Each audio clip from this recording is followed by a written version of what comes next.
So today we're going to talk about how to use ovulation test kits or OPKs. I'm going to tell you about them, how to use them, how to read the results, how to log them into an app such as Fertility Friend, how they work, how long you have to, get things done to make use of your positive results.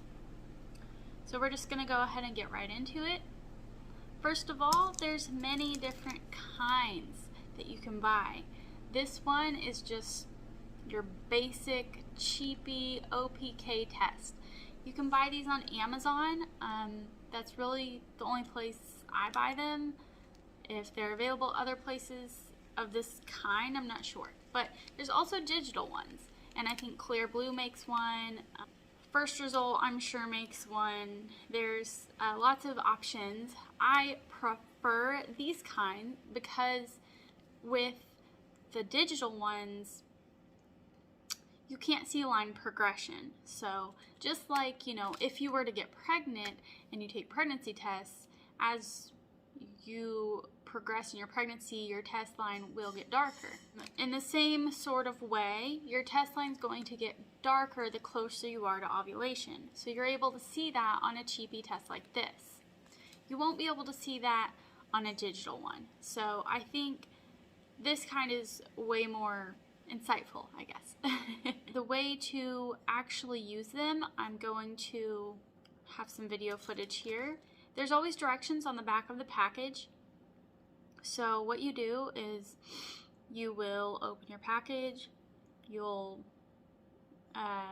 obviously pee into a cup of some sort, and then you're going to take your test and you're going to dip it in the pee. Usually it's about for 5 seconds, so you're going to leave it in there for 5 seconds. You don't want to submerge it past the max line on the test, and then after 5 minutes you're going to want to lay the test on a flat surface, and you don't read the results until it's been sitting there for about 5 minutes. You usually, you want to make sure you're there to read the test after that 5 minutes, because after so long it becomes invalid.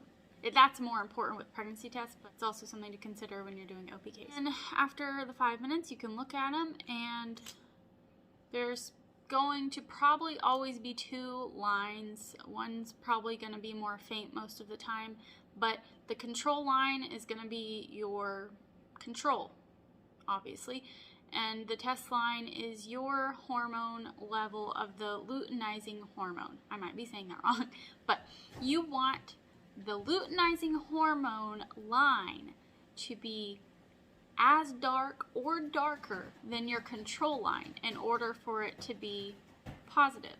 So you can use your eyeballs, obviously. That's typically what I do, but you can also log it into an app. There's lots and lots and lots of apps that you can do this in.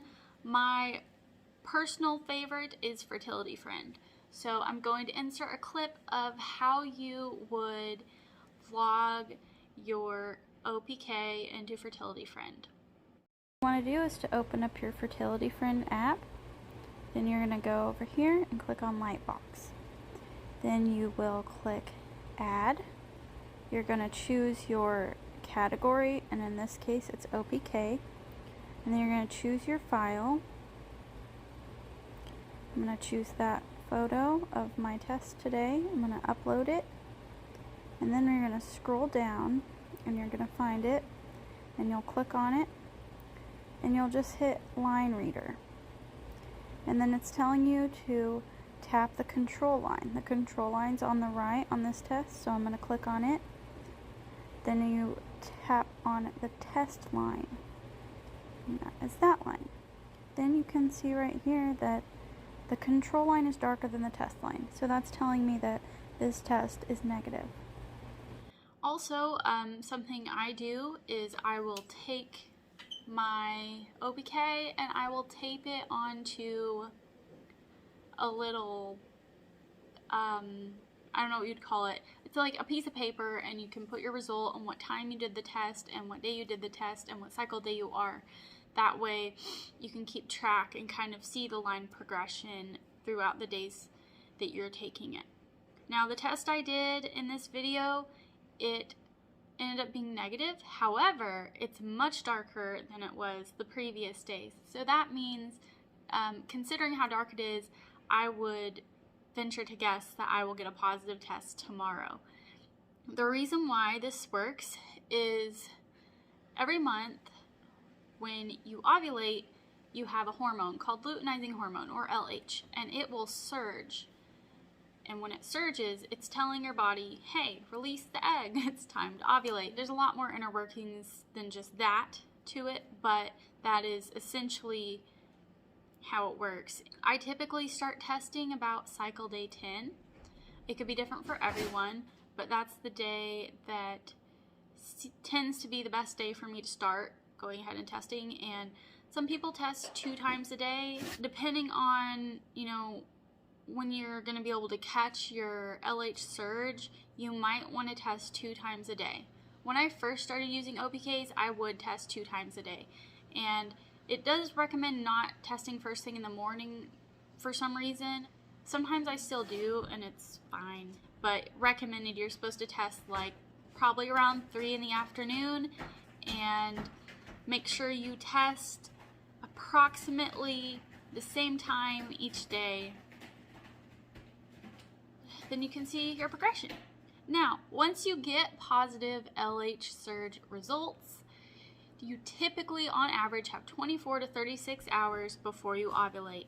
I would go ahead and be baby dancing like crazy around this time. Even like the test I got today, even though it wasn't positive, it's almost positive, so definitely take advantage of that. Also, I usually continue to test until my surge is gone. A good thing to also be doing is charting your basal body temperature. I'm not going to go into that in this video, but that can help you notice exactly when you ovulated and if you ovulated for sure. So that's pretty much all it is, It's pretty simple and you can do it. So I'm going to go ahead and end this video. Thank you so much for watching. I hope this was informative for you and that you got something out of it. Alright, bye!